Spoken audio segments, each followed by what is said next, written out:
đó chị.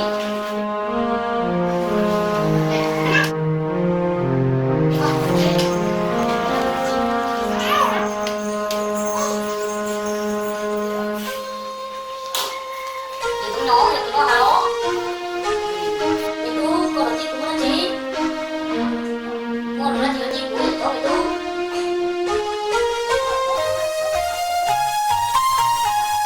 Itu no. Rồi đi đỡ là rồi tổ chức còn tổ chức còn cái gì con đó. Có cái một sai tại nó có đây nó có một tao nữa. Cho tay cho bé là chỉ có một thứ. Không tao.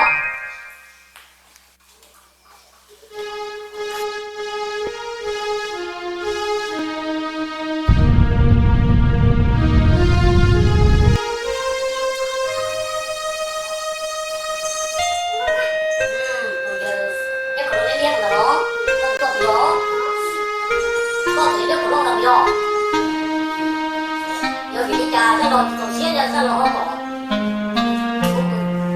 cho biết cho lo cho to giờ vì đi cha bây giờ đi ta đâu giờ đi mà ra lo có cũng đủ rồi giờ giờ còn biết không có sao chết cũng giờ cũng nhỏ giờ đi có tụi danh có xả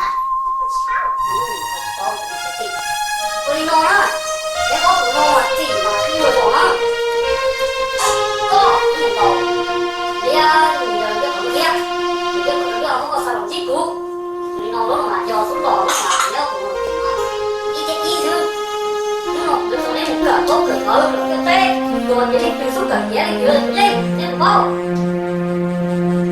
chỉ có cái đầu cũng